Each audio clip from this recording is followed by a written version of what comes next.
तो आज के इस ऑफिस में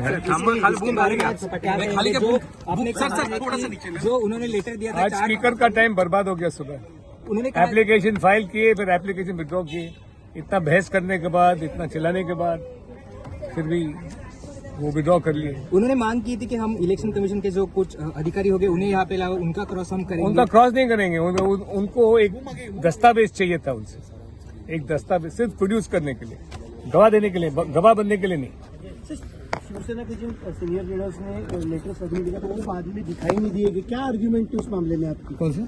शिवसेना के अनिल देसाई हो या सुभाष देसाई हो, ये लेटर सबमिट किया उन्होंने, बाद में वो दिखे नहीं। क्या आपकी आर्ग्यूमेंट थी लेटर सबमिट? मतलब ऐसे उनको हिम्मत नहीं है, उनके दस्तावेज है और दस्तावेज सिर्फ जिसने बनाया है उसके थ्रू वो साबित हो सकता है।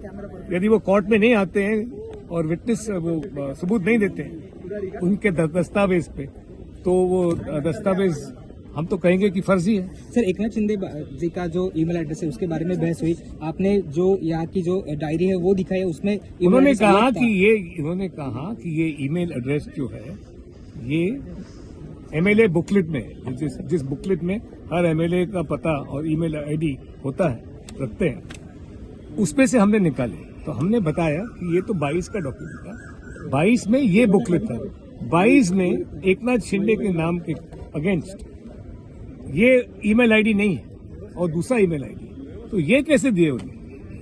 तो प्रभु जी की क्रॉस एग्जामिनेशन आज खत्म हुई है, आप कल भी उन्हें क्रॉस एग्जामिन करेंगे? कुछ हो जाता था, लेकिन वो जो मॉर्निंग का जो डिले हुआ उसके वजह से नहीं हो पाया। लेकिन उन्होंने पहले वो एप्लीकेशन किया था, उसके बाद उन्होंने वापस भी लिया। उन्होंने कहा कि हम ये रिकॉर्ड पे लेना चाहेंगे कि हमने इस सुनावनी का टाइम ना जाए, इसलिए हम वापस ले रहे हैं, ताकि दूसरी कोई ये हो। ठीक है, तो फिर तो उन्होंने शुरुआत में ही कहा कि हमें इस एप्लीकेशन की सफलता में कोई उम्मीद नहीं थी, तो फिर फाइल क्यों की और इतना टाइम क्यों वेस्ट की? आपने बहुत बार ये कहा है कि जो डॉक्यूमेंट्स उद्धव ठाकरे गुट यहाँ पे सबमिट करा है वो फॉर्ज्ड है, वो बनाए हुए हैं, उन पे जो तारीख है वो भी बाद में डाली गई है। तो कैसे ये सब किया गया है, आपको ऐसा लगता है? कैसे किया गया?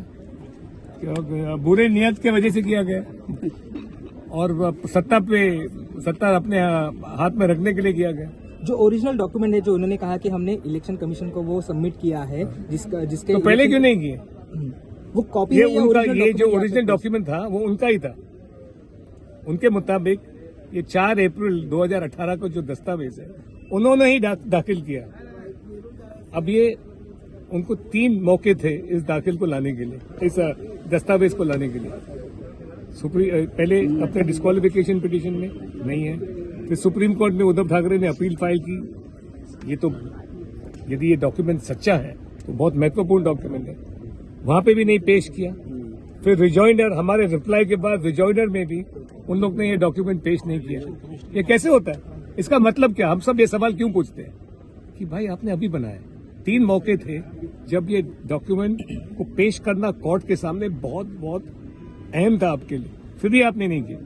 सर, एक लास्ट क्वेश्चन, शिवसेना के कॉन्स्टिट्यूशन के बारे में बहुत सारे क्वेश्चन पूछे गए कि कौन सा कॉन्स्टिट्यूशन कंसीडर करना चाहिए। आपने जो कहा है कि जो इलेक्शन कमीशन ने 1999 का जो कॉन्स्टिट्यूशन है वो इलेक्शन कमीशन अपने ऑर्डर में कहा है कि जो हमारे पास जो लास्ट डॉक्यूमेंट है वो 1999 का दस्तावेज, यानी उससे मालूम होता है जो दूसरे डॉक्यूमेंट है कि वो 1999 का कॉन्स्टिट्यूशन है।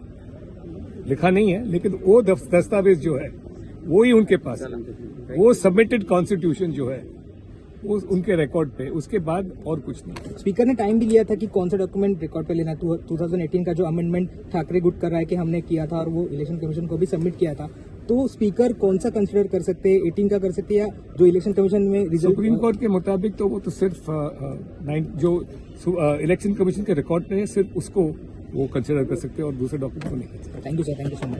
Thank you.